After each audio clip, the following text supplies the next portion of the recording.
Hello, hello, hello, everybody. Hi. Hope everyone is doing well out there. I would just like to welcome you all to our latest uh, panel discussion. This will be a discussion about holistic wellness and how important that is for the Black community. My name is Rico Washington, if you don't know, and I am a team lead for Street Writers NYC. If you're not sure who Street Writers NYC is, I'll let you know. Street Writers NYC is a collective, a movement, and a community born in the streets of New York City that coalesced in protest and connected during the social unrest surrounding the police killings of unarmed Black citizens in the spring of 2020. Street Riders NYC has a collective interest in cycling to protest while providing cycling support and protection to other protest groups across the city, focusing on issues of justice for the murders of George Floyd, Breonna Taylor, and Ahmaud Arbery, as well as police reform, racial equality, and community direct action. You can follow us across all platforms at Street Riders NYC. That is on Facebook, Instagram, as well as Twitter. I would like to introduce today's panel. First of all, we start off with Dr. Jonathan Jenkins. Jonathan is a clinical psychologist and certified mental performance consultant at Massachusetts General Hospital, where he also co-chairs the Department of Psychiatry's Anti-Racism Task Force. In his private practice, Jonathan consults with organizations such as universities, companies, and professional sports teams to build more cohesive, inclusive, and performance-driven communities. Previously, Jonathan was a member of the Colorado Psychological Association's Society for the Advancement of Diversity and Multiculturalism, where he advocated for psychologists and their clients. Recently, Jonathan has co-developed a program to help acculturate aspiring minority medical professionals to the profession and to discuss the intersection of their future careers and their racial or ethnic identities. Jonathan is the author of Wednesday Afternoons with Dr. J, a book that serves to introduce psychotherapy to children and help reduce mental health stigma in youth. Our next panelist is Brittany Micek. She's a San Diego, California native and is the founder of lead organizer of Meditating for Black Lives, a grassroots organization focused on bringing the principles and practices of various meditation traditions to heal the collective community conscious from oppression. Since June of 2020, the organization has hosted community sit-ins and guided group meditations in public spaces around New York City. She is a resident of Bed-Stuy, Brooklyn. Welcome, panel. Thank you so much for being with us today. Really appreciate all of your expertise and your experience. So with that, we'll get right into today's panel. Yeah, great. So my first question is, it's been said by many practitioners of non-Western medicine that mankind is in dire need of an overhaul of its approach to healthcare, that we need to shift from reactionary to a preventative model. In their eyes, a holistic approach is necessary. But what exactly does that mean? Like, what is holistic? Just for everyone who's out there who may not be familiar with the term. hmm And that's It, posed to both of you, so anybody can answer. Doctor, you want to take that? No, Sure, I'll give it a shot, and yeah, we'll tag team the response on this. So I when I like that think approach. when I think of holistic medicine, I think of it's not waiting until you get sick, but it's promoting the energy within, promoting the health and wellness that you were born with, that you have, and hmm being able to continue to develop and grow that energy, but also to be able to grow and learn. When we think about tending a plant, we don't only tend it and prune it when it's ill or sick, but we do it throughout the lifespan and the process of that plant. Or if we're caring for animals, we do the same thing. Well, why don't we do that for ourselves? Why don't we do that for our own health? So when I think of holistic health, I'm really thinking about the intersection of my physical self with my emotional and mental self, maybe even my hmm spiritual self, but also it being a longitudinal process where it's a 24/7 thing. There's not a day that goes by where I'm not thinking about or concerned about my holistic health. I second that. I would say I think of it as this trifecta, this wonderful trifecta of mind, body, spirit. And so I like this a component of longitudinal, that it is 24 hours. It is constantly taking in the feedback either from your mind or from your spirit and from your body, and applying that accordingly. It is approach that uses those two, like maybe your mind doesn't want you to do this thing physically, and so that's why it's this trifecta where you're using one input of data to respond to another area of the trifecta of the triangle that makes up you wholly in entirety. Mm, understood. Yeah. Let's talk a little bit about the term self-care, right? That's Mm. going around a lot. It's gotten a lot of traction over the past couple of years, largely due to the Black Lives Matter movement and how it's become more a part of the zeitgeist. But it seems like there are a lot of different definitions for what self-care means. So could both of you just give me a definition of what self-care is? Okay. Yeah. I mean, I think one, I don't think there's any one way to define self-care. So my definition will be from my perspective, of course. And, that means I think of it as reparenting, truly, like, again, it's happening 24 hours. It is listening to your mind and your body and your spirit. I would say you're probably your spirit first, and what you listening to your needs. That could be like, that you shouldn't stay up late because it affects your mental health, or you have some priority. That's the reparenting part of you. Self-care being like, okay, Brittany, I do this to myself actually. So I will talk to myself in third person, maybe just inside my head, but like, okay, Brittany, go to bed at 9 o'clock. I know that I need to eat 3 meals a day, because if I wait, even though I'm not hungry at breakfast time, but if I wait to eat at noon, my blood sugar levels are down and I'm making a rash decision, and now I'm not eating healthfully. And so that's self-care, just showing up for myself continuously. I know that I need to meditate. I know that I need to sit still. And these things are healthful to me holistically. And so in this way, self-care is truly showing up for yourself as a parent would show up for a child. And sometimes, especially in, I think, Black and Brown communities, maybe you don't have that parental figure. So recognizing that I'm 33, so me at 33, I can be that parent for me right now. And that is self-care. Mm, Yeah, no, I mean, I think that's a spot on definition. And I kind of think of self-care. I separate the two just so that I can have conversations with people when we work. So I like to separate self-care and rest and recovery. So for self-care, I feel like there's some artistry that's in it that Miss Brittany was talking about, some uniqueness that's unique to her. Like her self-care may look different than mine, might look different than yours. I'm pointing because you're below. Oh, you're below me. So we're all going to have different ways of doing self-care, but we'll all know what self-care looks like to ourselves and to our friends and our family and our community around us, because it all has the same vibe, even though it might have different flavors. And then for me, rest and recovery is more kind of stale and vanilla. That's just how you deal with stress throughout the course of the day. And so one of the things that I often talk to people about is we often take this sports model of rest and recovery. You have practice, you rest after practice. You go to work, you rest after work. You put your kids to bed and you rest.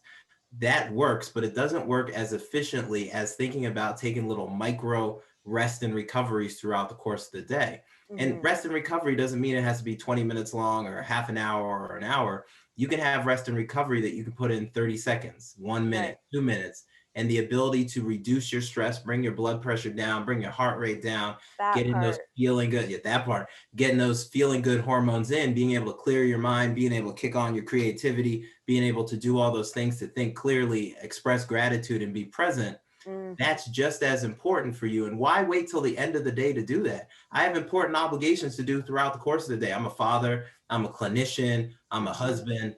I got to be present for those things. I can't necessarily just wait until it hits 7, 8 o'clock and then get my recovery on. So go for it. No, I want to add to that. I think that's super smart, the rest and recovery. I'm learning that it's not sustainable to wait till the end of the day. It's not sustainable to wait till the end of the quarter, to wait until I have this, prior to community organizing, I worked for tech startups. And so, my world was around Q1, Q2, Q3, Q4, and then I would wait and take holiday, right? Or we take vacations.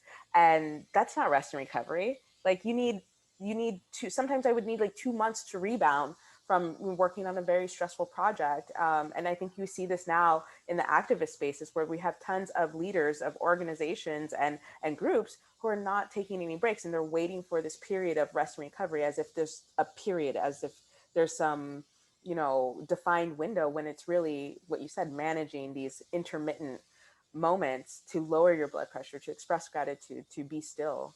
I Right. think that's very smart. Right. And we think about life as a journey, right? So if Brittany and I'm in Boston, let's just assume we were both in Boston. If we were going to race Ferraris or Lamborghinis, whatever kind of car you want to pick, to New York City. Bicycles. Right. Bicycles. Okay, if we were going to race bicycles to New York City, good example. Yeah. Obviously, given the context of this conversation, if we were going to do that, we would, if I just stepped on the pedal the whole time and didn't brake or didn't stop, I would get there potentially quicker than her, but it would be dangerous. It would be exhausting. I would wear myself out. On the flip side, if she just stayed on the brake the whole time, she'd be completely safe, but she wouldn't get anywhere. Exactly. So progress happens between when you're able to marry the brake and the gas pedal. I'm using gas pedal. I know it's not a bike, but whatever. Right. It works for my metaphor that I was prepared to talk about. I'm sorry. When you marry going fast with also being cautious and going slow. So if the road is clear or it's familiar to you, man, hit that gas pedal, get those pedals moving, go really, really fast. When there's curves in the road, when there's danger, when you're unfamiliar territory, that's when you need to apply a little bit more of that brake, apply a little bit more of that caution. And if you're just thinking, like Brittany was talking about, day in and day out, Q1, Q2, Q3, protests. Saturday and Sunday is going to be the day that I do it. And it's just not practical. I think, you know, with regards to, sorry to cut you off, but no, it's okay. With regards to meditation, you know, like we try to be present, because we don't, you know, it's an illusion to think tomorrow is promised. We are literally born dying. And so any opportunity you have to sustainability, to longevity, by recognizing that, like, you need to, as much as possible, I don't like to use you need, that's such a very like definitive way of thinking about it, but as much opportunity you have for slow and steady, take it. What's the rush? Like literally as soon as you come out of the womb, you're already on a death march. That's so dark. But in meditative way, we don't think of it as dark. It's not dark. It's not a dark concept. It's a beautiful concept because there's rebirth, there's regeneration, there's relight, but you want to get to that regeneration, in a way that, as Jonathan is saying, that's, you know, steady. Why be this when you can get there like this? Yeah. And to kind of piggyback off that too, when I get to my last day, I want to know that I exhausted my talents, not that I'm exhausted. Right. Like, no, totally. And I think that's part of that trifecta, right? So it's like, did you use your mental capacity? Did you show up? Did you care for yourself in a way where you are using your talents? Because it may not be your actual physical being that you are needing to put out there as much as it is your mind, as much as it is your ideas, your creativity, your talents. But if you are exhausting, I'm like, hands down, I can't guarantee, I don't like to promise or say for certain, but you know, if you're exhausting this, you're probably exhausting this. Or if you're exhausting this being your body, you're exhausting yourself mentally. I know I don't function properly 100% if I am not taking care of my physical being. That's what honestly I like about Street Riders, because I saw so many Black bike riders out there and I was like, look at this. And in all the capacity, I saw low rider bikes and we were moving. As this is also why I love Black running groups. It's a beautiful thing. Absolutely. Yeah. So let's stay with the topic of self-care, right? And move from definitions of self-care to suggestions on how to actually enact self-care.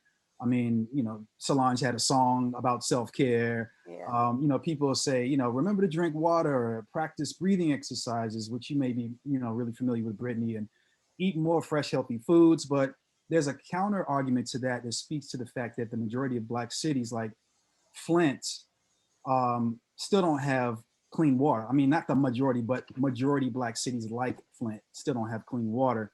And, you know, the Bronx has the highest asthma rate in the country due to horrible air quality, and many underserved Black and brown communities just suffer from food apartheid. So how do we encourage people to continue to follow the, you know, aforementioned advice for self-care when it seems like their environment is like literally trying to kill them?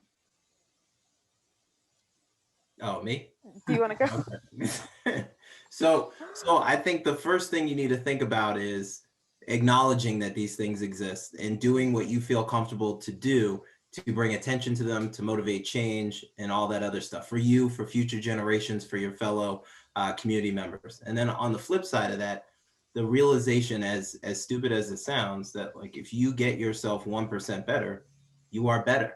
Now, a lot of people in our generation in 2021 think that to be better, I must be all great. I must be all things. I got to get a 99 or I got to get 100 to be great.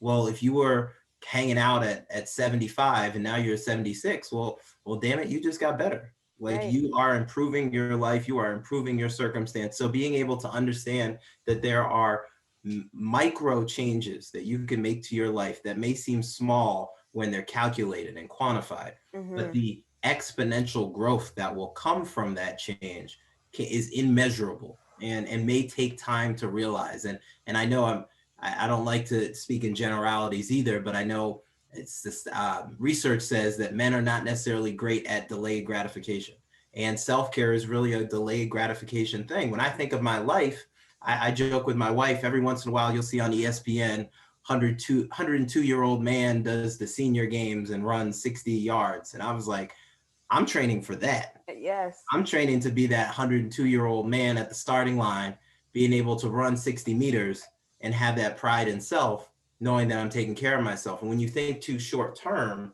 you're not able to see the longitudinal possibilities. So not only am I standing on that line to have a moment for myself, but think of all the knowledge that I could spread from 37 to 102. Think of all the love I could spread from 37 to 102. Think of all the activism I could do if I thought that my life was going to be long and I gave it a chance to breathe and live as long as possible. Then I don't have to feel like I need to get everything done before I'm 42 because I'm going to drop dead at 45. Right. I can give myself the space to be able to accomplish those things in my relationships, in my professional life, in my personal life, in my athletic life, in my spiritual life, because I have time. And time's not necessarily something that has been afforded to Black people That and part. people of color. But if we're able to make those subtle changes, we'll be able to do those things. So air quality sucks in the Bronx. I hear that. But we also smoke. We also do things that we know aren't necessarily beneficial for us that we have control over. And it's Right. about taking more power over those decisions when we have the power to take control over those And decisions. not to add to it. So like air quality sucks. Don't add to your slow death, right? Like don't smoke.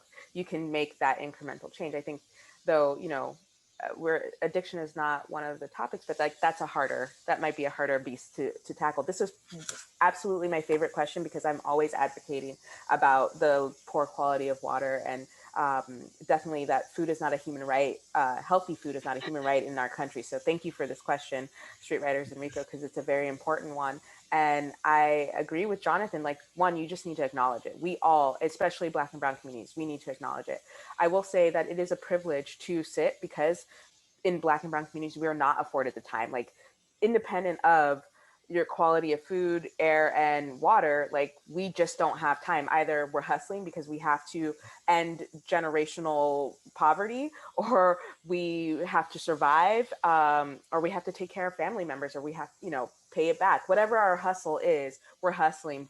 Or we have to take care of people. We don't have time to do these things. So I think for those who can, acknowledging that privilege. For those who have access to air and quality air, food, and water, that the responsibility is for us to, one, acknowledge that there are brothers and sisters who don't, that we have this privilege, and that in this time that we are taking to be our more healthful versions of ourselves, that we're looking for solutions for our brothers and sisters who don't. That we cannot take that privilege for granted, and really should be using that to make sure that, as Jonathan was saying, that generationally, that this is not just, the privilege just doesn't end with Brittany because I get to do this and that's it. Like, I know I have this privilege, therefore I should be advocating no matter what for my brothers and sisters who don't, so that there is some sense of equality, intra-equality at least. I think that is important. And if you can't, as Jonathan also was saying, just incremental change. So when I started on my journey, it was literally reparenting my food. Like, just making sure I had 3 squares because I wasn't eating regularly, and just changing that. I wasn't changing what I was eating. I was still eating trash, but eating just 3 meals, and not trying to like snack during the day. And that changed my life dramatically. It changed it Mm, dramatically. I ended up incorporating more discipline, and I'm not a very disciplined, I wouldn't call myself a disciplined person, but I had people telling me like, wow, you're so disciplined, and being a model in that way. And then I wanted to do more. And then I was like, well, I can't, I shouldn't eat after 9. So, and then I was getting better sleep, and like all these smaller, like it's snowball. There's a snowball effect just from one small change to my life. So I believe it's possible for even mm. when you don't have access to things, that you can make a small change that will have a snowball effect. Right. So it's about the incremental shifts that you can make. Just tiny, something tiny. Like that could just be starting to brush and floss your teeth every day, twice a day, right? And that seems like super basic and small, but like once you implement that routine, you'll find that you want to routinize something else in your life.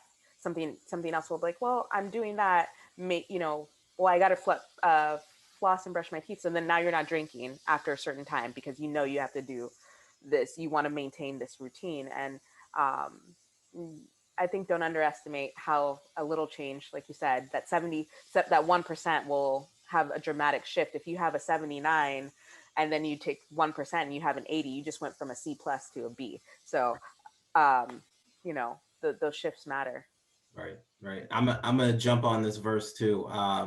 In the fact that two things that she said made me think of some more stuff. So one is, if you can't, then don't. If you can't, Mm-hmm. then don't. There's times in your life where you have the momentum and you have the energy to make change, and there are other times in your life where you don't. So if you can't, you don't.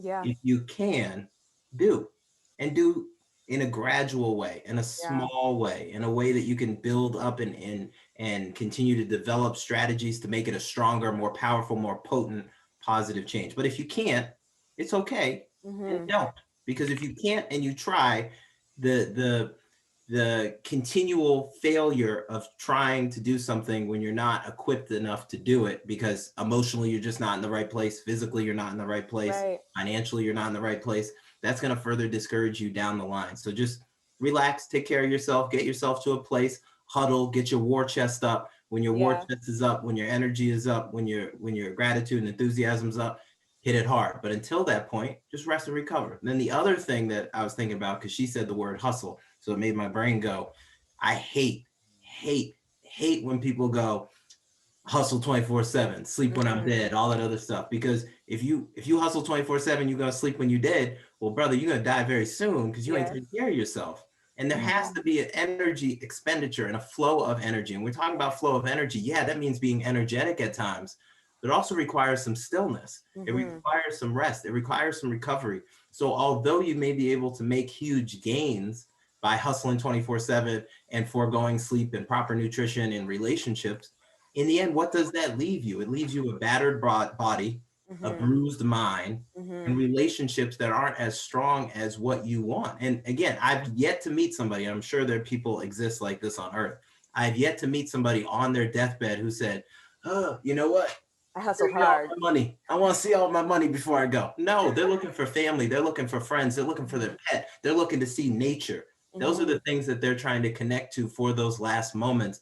And your legacy will be great. The things you do professionally will be told and written about in reports by your like great grandchildren in the first grade report that they write about their grandparent, or about friends and family if you don't have kids or you don't want kids. Like, that's great and all. But at your last breath, the things that you did are going to be outweighed, overshined by the relationships you had and the love that you feel and that communal energy. And you can't invest in that if you're so damn tired all the time because you're Right. trying to live up to this hustle 24/7 mentality. The strongest animal in the jungle is the lion.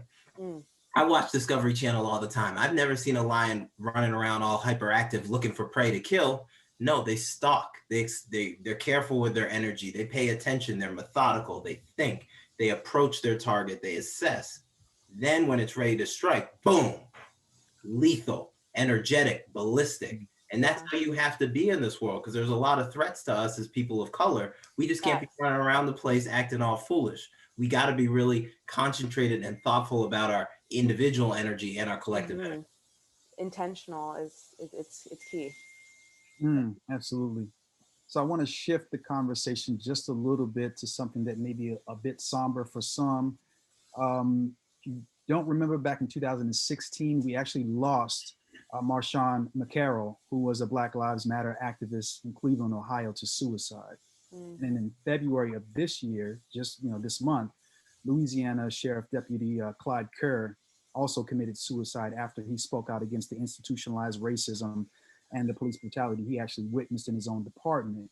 So it appears that psychological wounds are actually incurred by folks fighting the issue on both sides of the system of oppression. So how does one actually gauge whether they're dealing with suicidal ideation or if it's just something less severe like just nihilism? And are there any warning signs that we should look out for?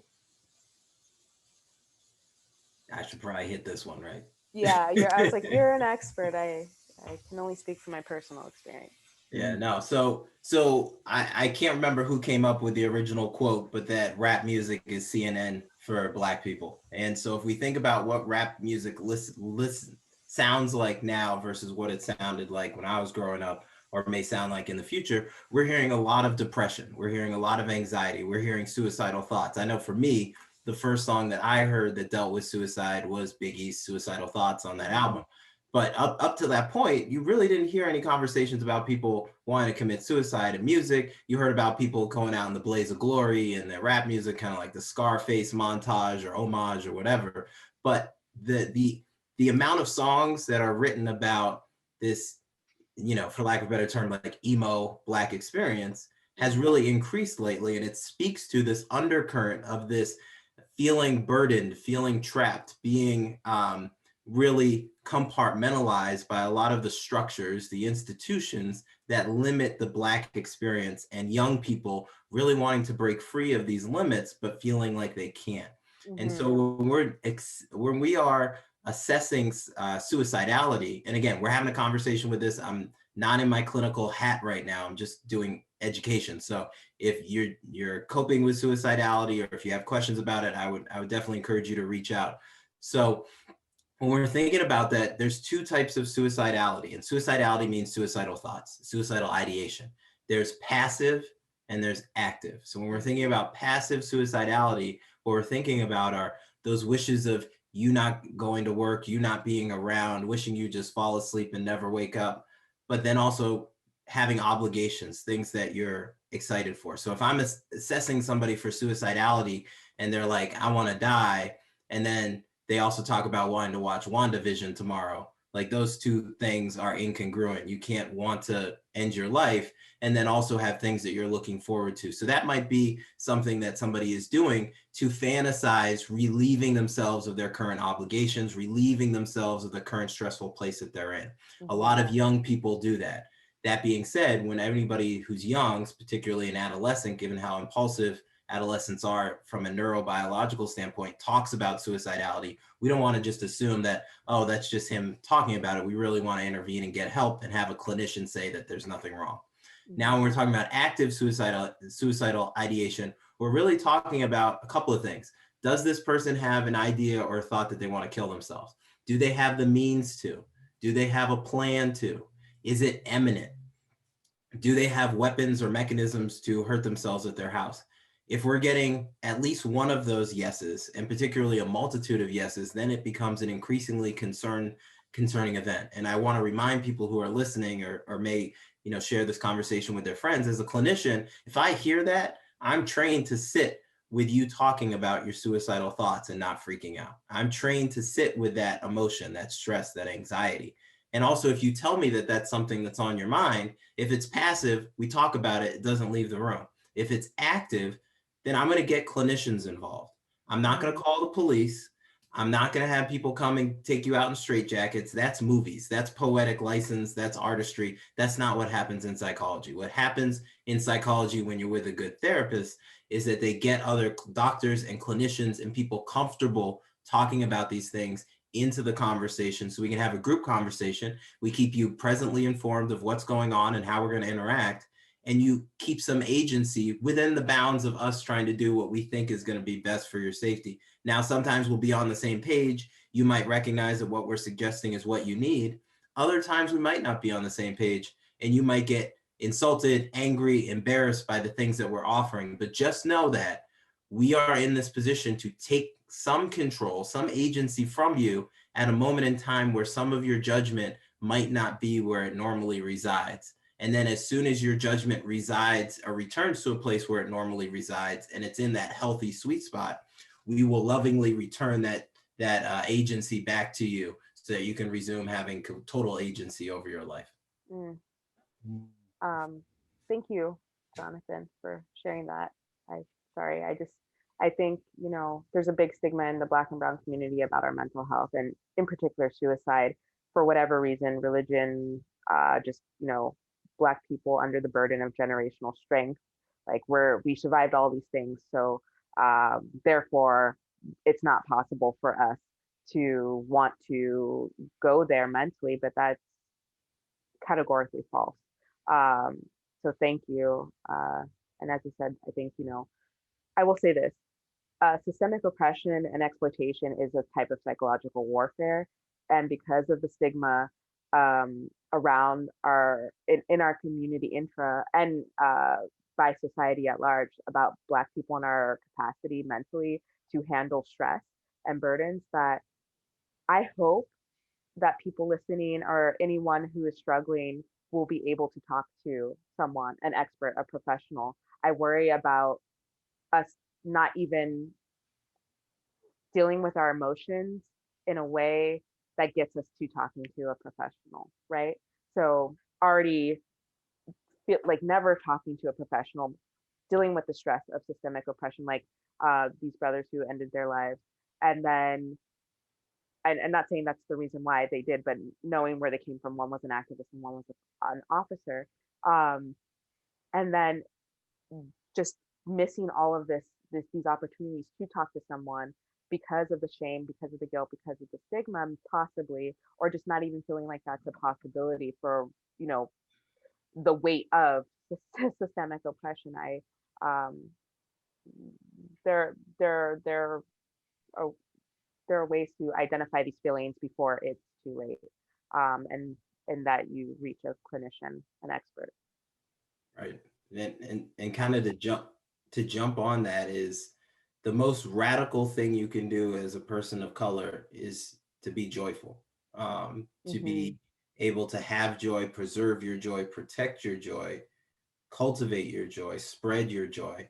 And systemic racism, systemic oppression is focused on trying to break that and to separate you from that and to make you feel like you don't deserve that. And that's not, again, to belittle anybody who commits suicide or anybody who has suicidal thoughts. That's not my MO. That's not my vibe. What I'm saying is the thing most precious to you is what they're trying to take away.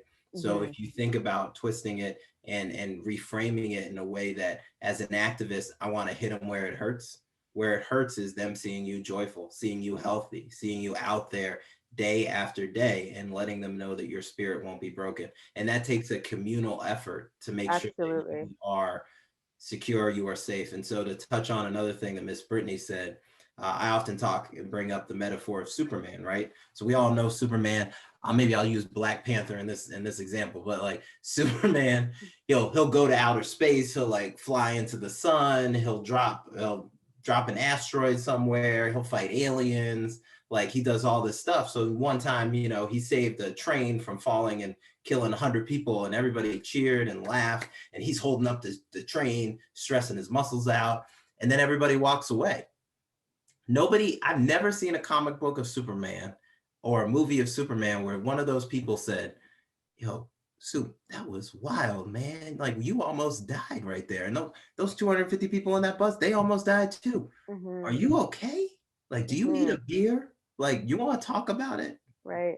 And that's the experience of being a person of color, and different types of people of color too. There are ways in which that experience is magnified for women of color. Black women. Strong Black woman is a strong Black woman.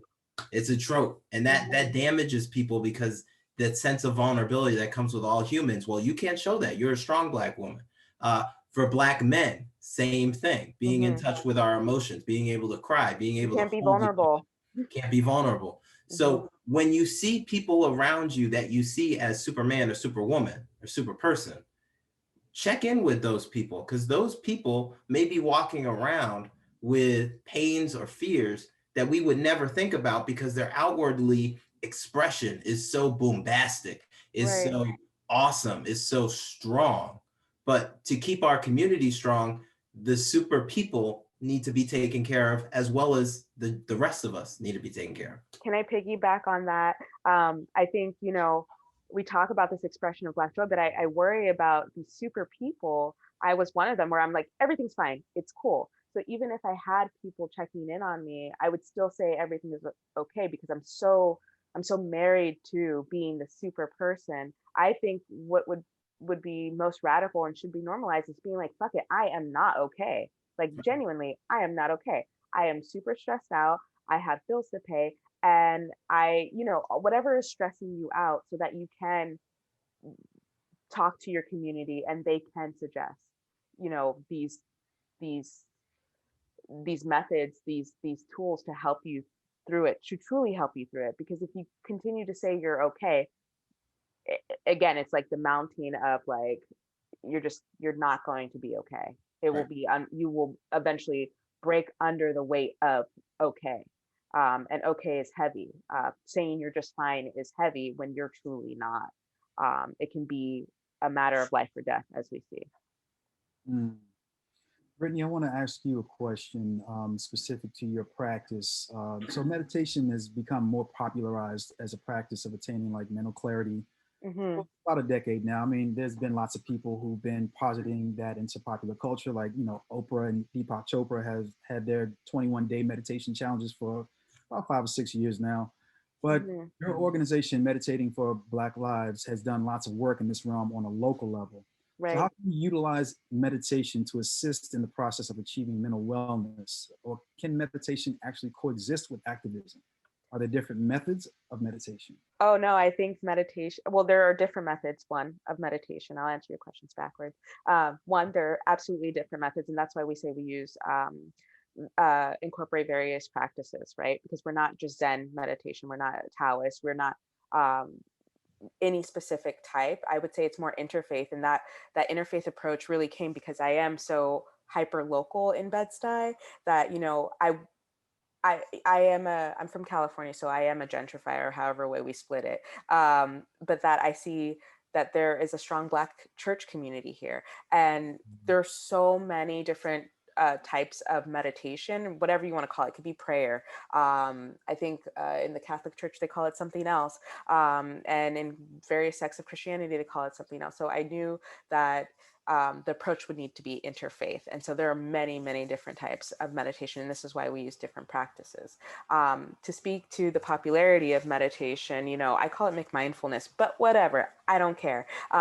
You can do breathing techniques, you can do affirmations, you can do, and, you know, a lot of these techniques, I think Jonathan will attest to, are very common in certain types of therapy, like CBT or, you know, any type of behavioral therapy where you're trying to redirect negative thought patterns, and like change the narrative or the script that you've had.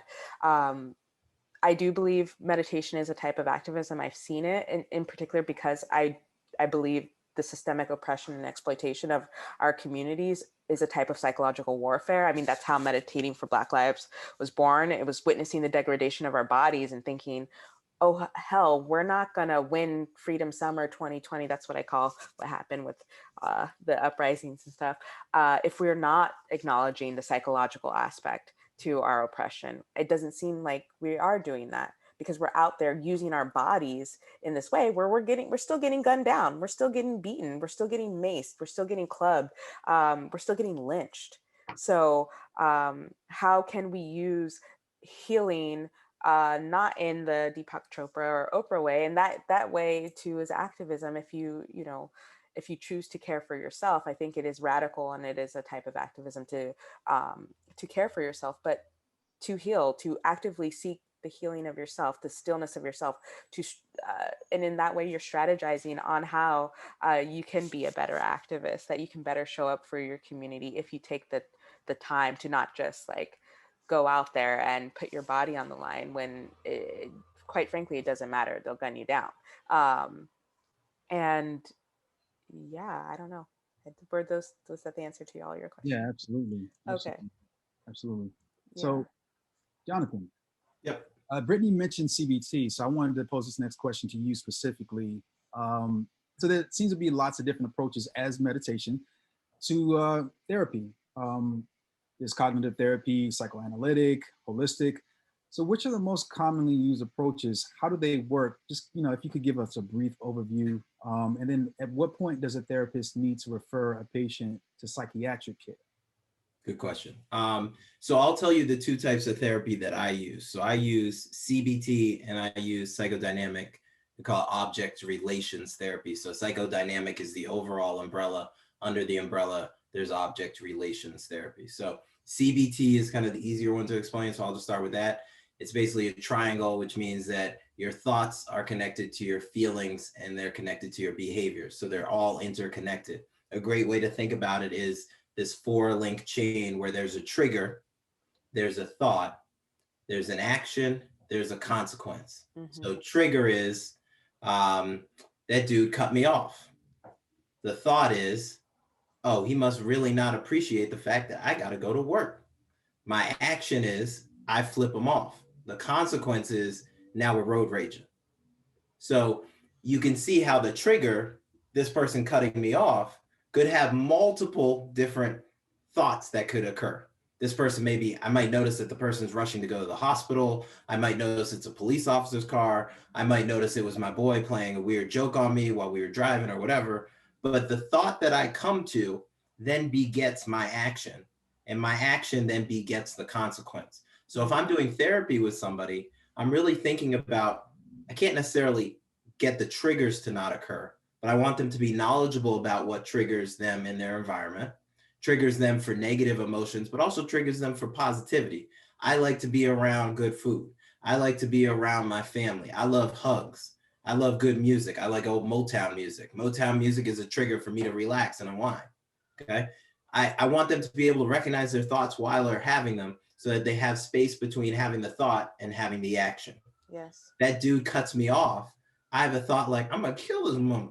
I should be able to have a break in between there where I don't act on that thought, because we have 14,000 thoughts per day. I don't know about y'all. I have some dumbass thoughts throughout the course of the day that I'm thankful that I don't act on. Yes. Okay. And it's because I'm able to separate a thought, which may be entertaining to fantasize about or to think about or to joke about, from incorporating that thought into my everyday life. So again, you want to then think about what thoughts are begetting actions and how we can separate the two so there's ability to breathe and take a breath in between. Then we want to think about what actions are appropriate. Do I really need to get in a fight with that guy? Do I really need to road rage with him? And then having the person understand what consequences come from their actions, Mm-hmm. and how to avoid negative consequences and promote positive consequences. Mm-hmm. So the other type of therapy I do is kind of rooted in Freudian psychology, and I like it because I think it takes a more culturally appropriate approach. CBT is the expectation that everybody's going to react to this training and this manualized training therapy the same way. That works in a lot of situations, but there are also a lot of nuance. For instance, if I was going to walk into a room and talk to somebody about sexual assault, the fact that I'm 37, I'm 6'1", I'm 200 pounds on a skinny day, going into that room, I'm going to elicit a certain response versus if I was 5'2", Asian female, 65 years old, a 43-year-old white male who was average height.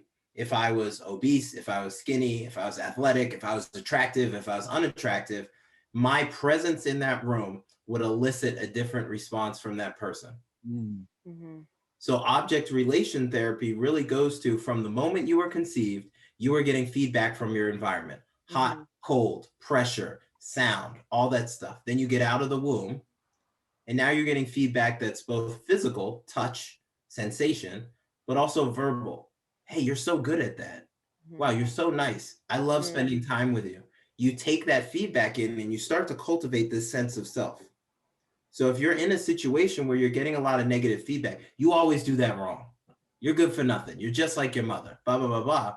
You start to develop this narrative about yourself that has a lot of negative associations to it. And you don't know that you're developing it because you're small, you're a baby, you're absorbing information, you're taking in data. Your job when you're 0 to 5 is to absorb as much data as possible. Your responsibility of your parents or your caregivers is to give you appropriate data to absorb. Right. Then you come into my office and these lessons, this data, this information that you've developed about yourself has now started to impact your life in a negative way because you're starting to perceive things occurring in your life or perceiving things about yourself that may or may not be true. So my job as a therapist is to be a clean mirror, not to put myself into the therapist's room, but to really give you a chance to analyze and think about some of the ways in which you see yourself and you see yourself in relations to others in your environment. So that you're able to kind of almost reteach yourself, reparent yourself to come up with a healthy sense of self. Mm-hmm. So it doesn't mean that we create this angelic view of you. If you're a jerk, the healthy thing about yourself might be to know that you're a jerk. Or if you have challenges about your personality, the healthy thing might be to be able to recognize them, but to be able to have an authentic, realistic, appropriate sense of self so that you can then orient yourself in the world appropriately and be able to manage the relationships you have with nature and with other people appropriately. Mm-hmm. I think that goes back to the conversation of self-care, right? Like it is a matter of assessing appropriately your circumstances to make the incremental shift. I'm like, I love therapy. I love my therapist, but you're amazing. I'm like, this is almost like a free session. This is so great. Yeah. Therapy, Take notes. therapy is great. Therapy, Yeah. Wonderful. Mm-hmm. So, Brittany, back to you. Yes. So I know that the focus of your organization is primarily meditation, but can you speak at all about any of the other non-Western practices that can aid in our quest for wellness, such as like Reiki or yoga? Yes, sure. So I don't practice Reiki, but I do. I have done yoga in the past. I think it's embodied meditation. So I don't know any person who is a serious practitioner of yoga that wouldn't say the same. It is embodied meditation. How I came up with the idea for meditating for Black lives, I was doing a walking meditation where I just walking and very intentionally. I know there's like Kundalini, there's breath work. All of these things, again, it's an herbalism. I have friends who I'm not promoting, just for the record, any drug use, illegal drug use, but I know there's research happening right now at Johns Hopkins about using psychedelics, using mushrooms. I know we're getting, I don't know if it's necessarily FDA approved, but like you can buy lion's mane now. So different uses of what would have been considered a psychedelic to help reset, these cognitive behaviors, the way you're thinking, the way you're feeling about yourself.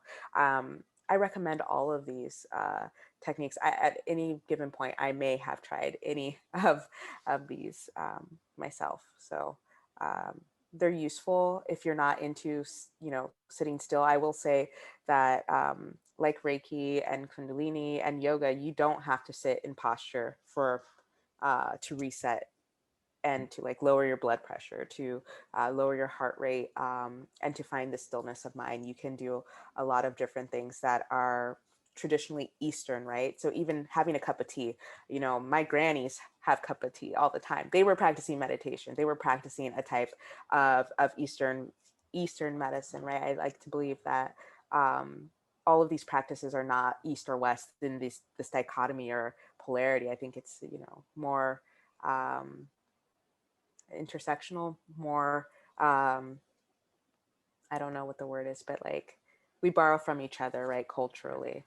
So I can't tell you if it's Black American, or if it's Indigenous American, or if it's Eastern, but I know that we've come a long way as a people, as the human species, and so that's why I use Eastern. Anything that's not true, like Western medicine in bright lights. Louis the 14th, past Louis the 14th, I should say. So Got you. yeah. I just want to let all the attendees out there know that we will actually be taking questions from you. If you'd like the panelists to answer any questions, anything you feel like we've left out of the discussion, feel free to raise your hand and I'll actually let you ask the question yourself.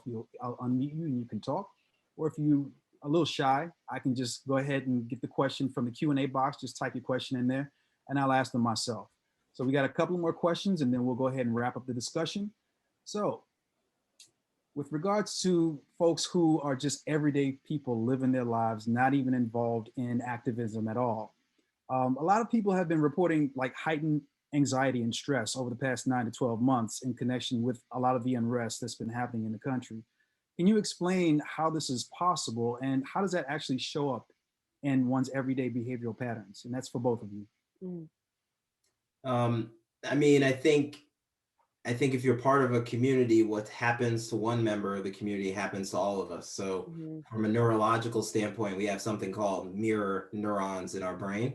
It's a pretty weird story how they found this out. And again, I'm not necessarily into animal trials for stuff, but you know, animals have definitely helped humans be able to get some good medications and stuff like that. But in this one study, they weren't even studying mirror neurons. They put these brain imaging thingamajiggies on the monkeys' heads, and some of them were experiencing the electrical shocks and the others were just chilling on the side, but both of them had their headsets on.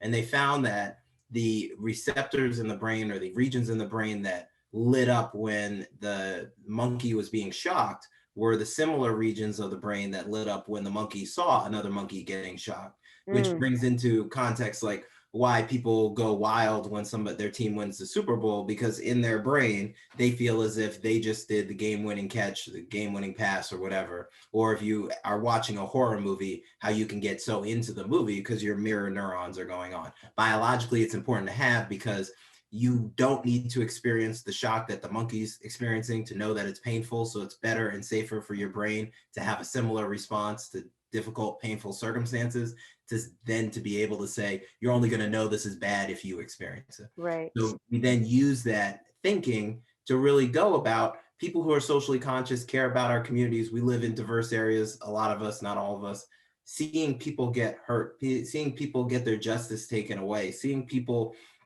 getting beat during nonviolent protests, that has an impact on everybody. And for those who may not have known that those things occurred, it really breaks the fragile facade that they were living in, where everything's okay. We are past racial inequality. Obama was president twice, like we can move on to something else, and really brings them to the point that this is an everyday occurrence for people. And the pandemic has really afforded a lot of people opportunities to have more intimate conversations because we're doing it via Zoom. And so we can talk about some serious things and really get down to business, but maybe the awkwardness of having a face-to-face conversation dissipates. And so that's one of the benefits and one of the reasons why we're seeing a lot of our, you know, white allies, white brothers and sisters and people really stressing about what's going on, because we're able to they're having more contact emotionally and visually with what's going on versus before.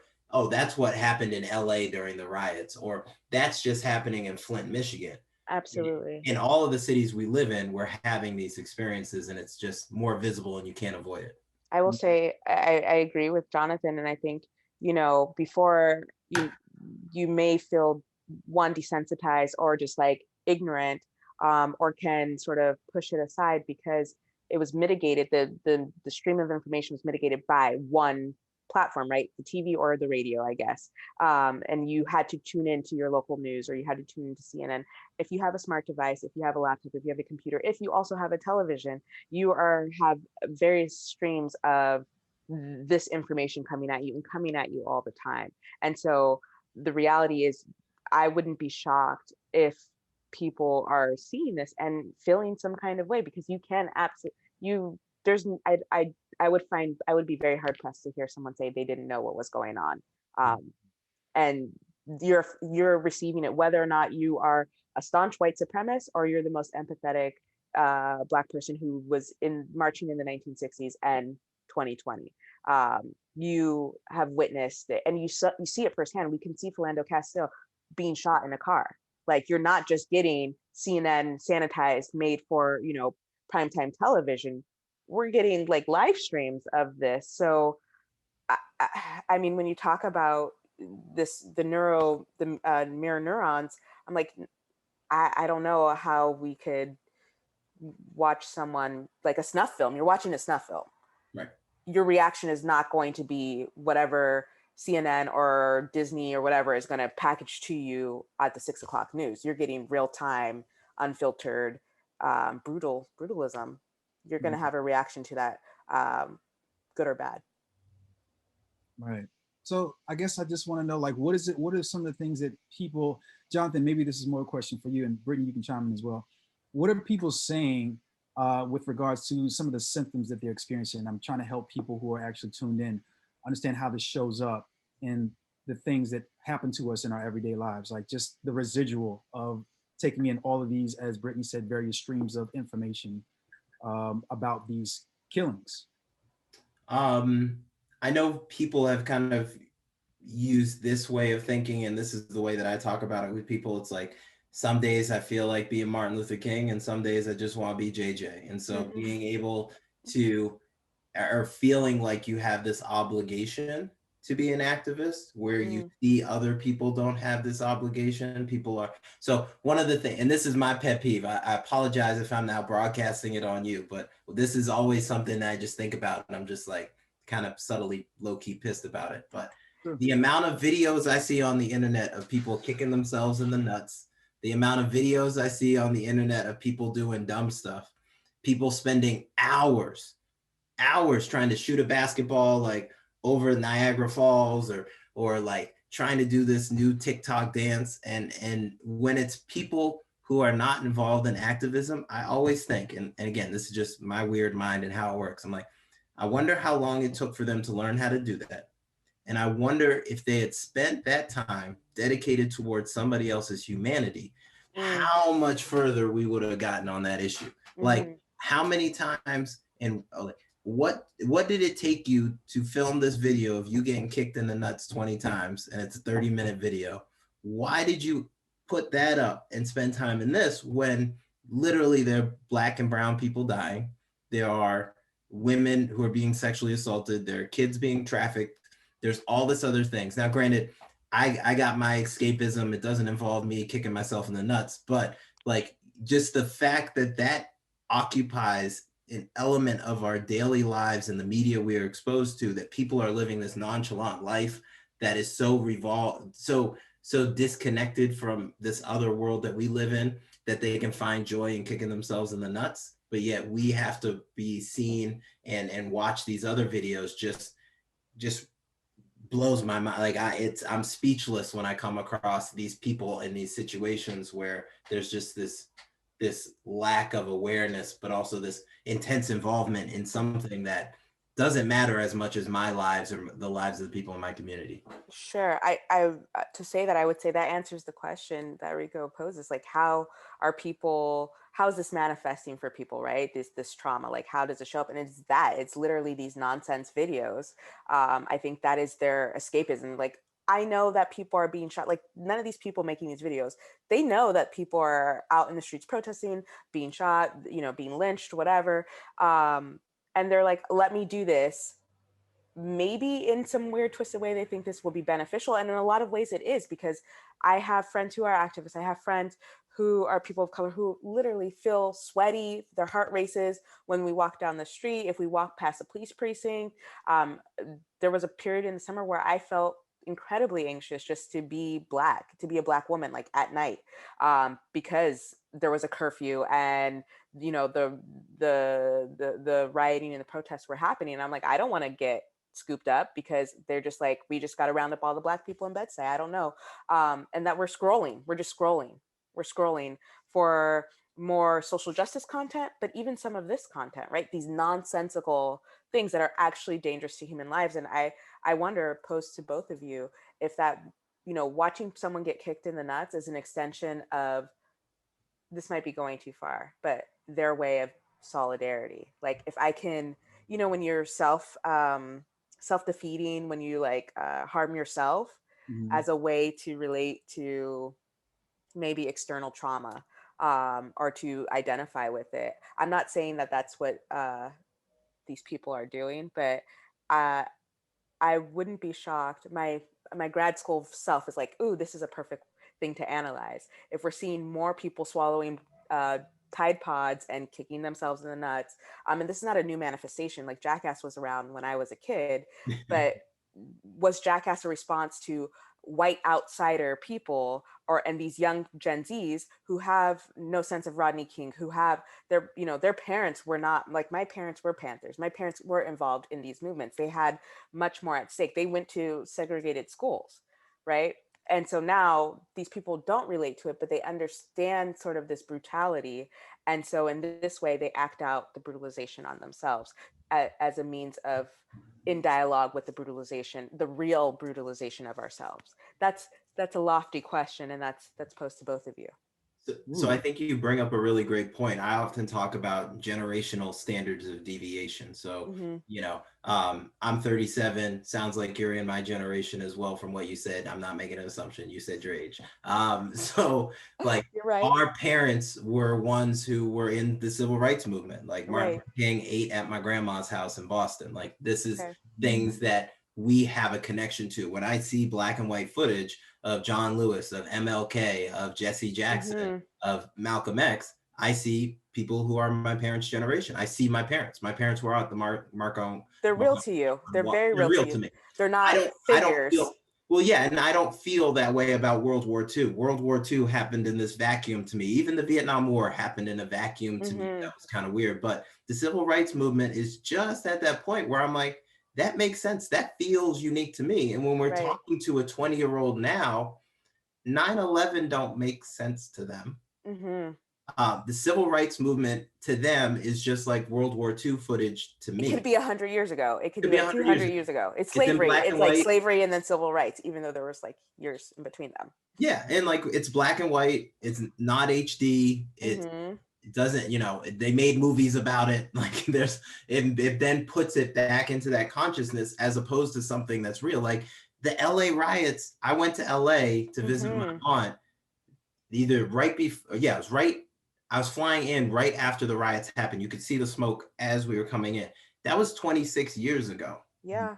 Rodney King. 26, 1992. OJ. Yeah. Yeah, like, so it was a lot more than that. It was actually almost 30 years ago. So, but to us, that's real and we remember it and it's visceral. Right. But to, again, the TikTok generation, YouTubers, influential people, the ability to be popular and be famous, whether you're celebrated or you have notoriety or you're notorious, like that, it makes no difference and to a lot of people. Whereas we were really raised on the fact of like to become famous, to become important, there needs to be some societal shift that's associated with the work that you're doing. And some consciousness, exactly. It's like consciousness, some consciousness, something that is relevant to not just your internal reality. And I find that, what happens with this generation, it's like relevant to their internal reality.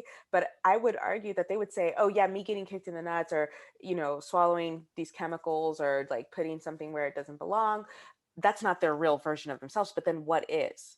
What is? And so there's like this disconnect in identity, and I would say that disconnect in self-identification manifests itself in not identifying with your brothers and sisters across the human species. Like, well, that's that persona that I put out there for you to disassociate with your reality of me getting kicked in the nuts is not my real me, but I don't also see the real you, because if I did, I would be putting out more conscious,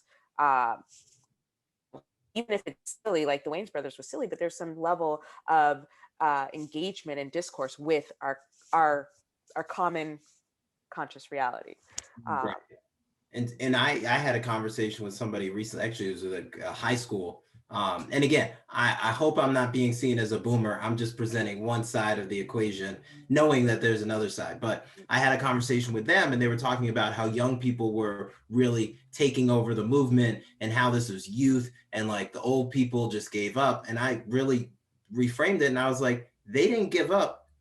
They tired. Absolutely. Like, from day one, they were fighting a fight that you are now just getting into. And the fact that you've been able to make such progress is the fact that is because of all their hard work. And if you're thinking about those freedom fighters, my dad's 75, my mom's 73, like they shouldn't be out in the streets. Absolutely. They're tired. They're tired. They are retired. They are honorary freedom fighters, activists, and whatever. And so since you are young, you have the energy, you have the enthusiasm, you have the technology, you have the knowledge, you have the social connection. it is now up to you to continue the progress that they made. And so instead of being like, you old people need to get in the movement, really celebrate, standing ovation, give these people their flowers while they're still here, and really be appreciative of how far they got us, and be able to be optimistic and excited about how much further your energy will be able to get us in the future. And so think of it as a collaborative effort, as an extension, as opposed to, well, we're really making the movement. Well, the movement wouldn't have happened if the sit-ins didn't happen in Greensboro, if the Greensboro massacre didn't happen, if Rosa slavery Parks hadn't happened, if slavery didn't happen, Nat Turner didn't happen, like all these other people, you are sitting on the shoulders of greatness. And when I think about my own life, when I'm in my pits of despair, I often think of looking up at the stars. When I look up at the stars, I have moments of thinking about, damn, I wonder what 5 generations away from me will look like. And then I think back to, well, shoot, when my relatives were in Africa and in Barbados, they looked up at the stars and they prayed that I would exist, and I would exist healthy, physically, mentally, emotionally. I would be surrounded by loved ones. I'd be able to have a job. I'd be able to do the things that I do. I'd be able to give love to my partner, be able to provide for my son if I chose to have one. And so I'm living their deferred dreams. I am the manifestation of all their prayers and all the times that they look up at the stars. I'm living that. And I also have to think, when I look up at the stars and I think generations away that I'll never meet, I'll never even be able to conceive where they'll be living and doing, to be able to continue that progress forward, like that slow march, like a lot of freedom fighters talk about. It's incremental, but also be able to have that optimism where I'm like, I will be damned if I let the people who will come and inherit this earth behind me to live in the existence that I'm living right now. Right, absolutely. And it's also a situation where we understand that these movements are designed to be passed from one generation to the next, right? You're passing the torch down. And if anything, I mean, I've heard both sides of that argument, meaning the argument that you posed, Jonathan, but also the youth who are leading the movements being upset and feeling like the older generations are too imposing and they need to sit down and be quiet. They've had their time and now it's our time. I just believe that it needs to be a situation where, yes, Jonathan, your parents have done their work and they've laid the blueprint is there. They've actually taken what was given to them from previous generations, added to it. And now what we have now is the culmination of all of those plans and all of those all that progress. Right. So it's up to us to take that and go the distance with it. And if anything, use them as a resource. Don't expect them to come out on the front lines and be out here shouting with bullhorns and stuff. Like, go talk to them and find out, take notes. I want to add to both of that. I think both points are super relevant. I think having intergenerational conversations, for one, just should happen. Period. There's so much more that we can learn from each other than without each other. But I will say, I think that tension needs to exist between the young and old generation, because the blueprints are there, right? These things, these movements didn't just spring out of nowhere. They're incremental. They're, the seeds are being sowed every single year, every single day, right? For this change. But, that blueprint is not the blueprint. Right? It is not the definitive answer. And some things were wrong. Like the way that Black men treated Black women, the way that the Black in the civil rights movement, the way that we've denied our queer and trans and gay brothers and sisters throughout the movement, we can look at those blueprints and still have this young generational tension because we recognize the flaws in those blueprints. That's exactly what we're supposed to do. That is exactly what we're supposed to do when we're carrying on for the next generation. And I will say, to what Jonathan was saying about looking up to the stars, when we talk about gratitude and joy, sometimes it is hard to be joyful and feel thankful for what we have. But, I am thankful for that ancestor that imagined me, that has me here today.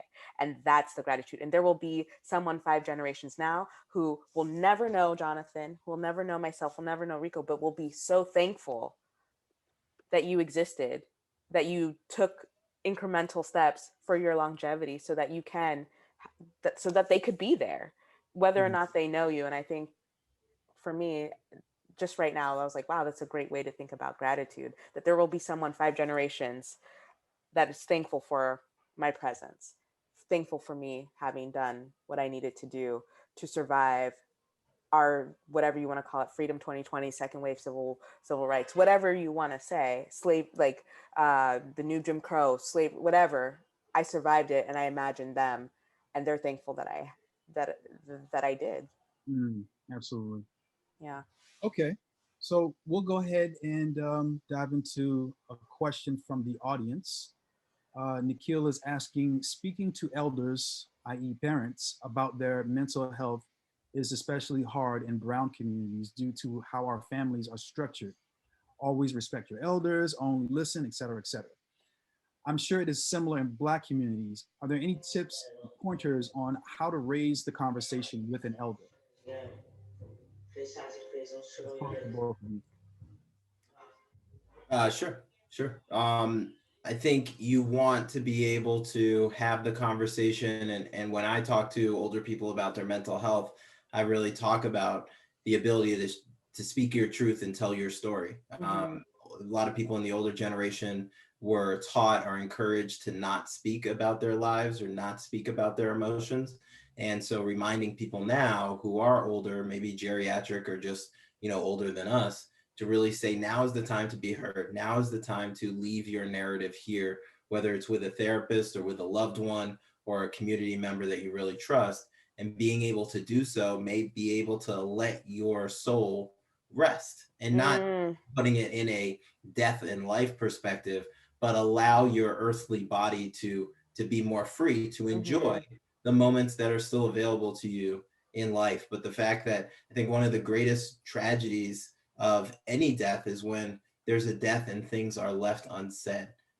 Think about Kobe Bryant and his daughter, like all, if they knew that that was their last day, all the things that they could have said to family members and friends, and all the I love you and the hugs and the kisses. But when people are gone like that, tragically and unexpectedly, there's this echo, like when a melody lingers and then it's gone, but you still kind of hear it. And that can be really painful. So with a lot of older people, we talk about, having that private space to really tell your story, share your tale, so that you can be heard and be appreciated.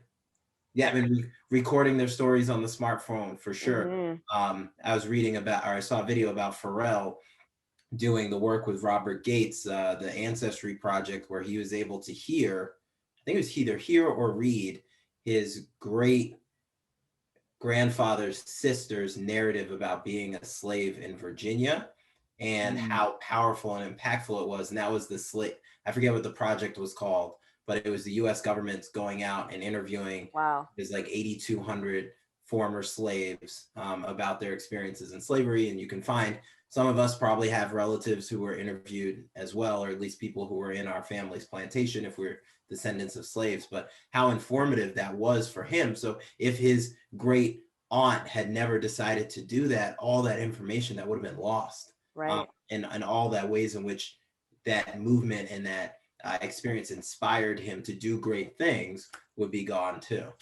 Right. I think that's important for rectifying some of, not like correcting, some grave family wrong, but just like, my grandmother recently passed and I found her journal. So I have this and I'm reading her journal, and she's like talking about being depressed and anxious.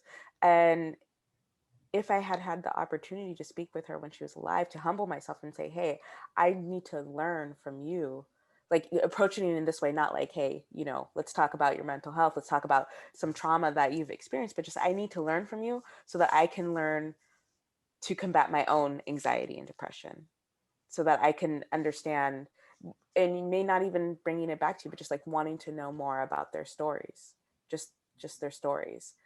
If I had known, I could, if earlier, but I'm glad I know now to rectify, like, oh, anxiety is something that my family has dealt with. And this is how my grandmother survived so that I can be here. Now, how can I move through my own anxiety to be better so that I can have future generations of, of our family, to rectify that sort of course of our mental health, to change course. Wonderful. And with that, we'll conclude tonight's discussion. I would like to thank both of our very generous panelists for giving their time and their knowledge base and all of their commentary. Just briefly tell everyone where they can actually follow you in your work, whether it be on social media or a website or whatnot. Sure. Oh, okay. Well, you can follow me personally at Brittany Owens Micek. It's very long. BrittanyOwensMicek on Instagram. But please, please follow Meditating for Black Lives. That's also very long. MEDITATINGFORBLACKLIBES on Instagram, or you can follow us, our website and our mailing list at meditatingforblacklives.org, and look for our upcoming events. We do a lot of mutual aid since we're not using the park. So if you so choose to participate in any of those projects, happy to have volunteers. Wonderful. Jonathan? Sure. So I'm not gonna lie, I actually let her go first because I had to make sure I knew my IG name. I only got 13 posts, so it's a little dry right now. But I'm if y'all about to follow follow, you now. yeah, if y'all follow, I'll put more stuff up. So the Instagram post is called Mental Fitness Psychotherapy. Mental Fitness Psychotherapy. Obviously, if that makes no sense or if it doesn't work, definitely get in touch with Rico. We can figure it out and give you the contact information. I'm also just a little shook because apparently my son just pooped in the toilet. So I'm a proud father. Congratulations. Thank you. Share black joy. Son pooped in the toilet. Diapers be damned. So yeah. that's so we're gonna take, that's a blessing that happened to me. Hopefully y'all find that funny. It makes your day a little bit lighter, but that's what we need to share with each other. So that's the IG. I do executive coaching and sports psychology. So therapy can only happen in Massachusetts because I'm licensed in Massachusetts. But if you would like to work with me in a executive coaching capacity or sports psychology capacity, feel free to hit me up on the IG page and we can make that happen. But thank you so much for inviting us to have this conversation. I've really enjoyed it. Same. Thank you, Jonathan. Thank you, Rico. Very glad. And with that, we will end with a quote from our beloved Audre Lorde. Caring for myself is not self-indulgence, it is self-preservation. And that is an act of political warfare. Stay safe and see you later. Bye.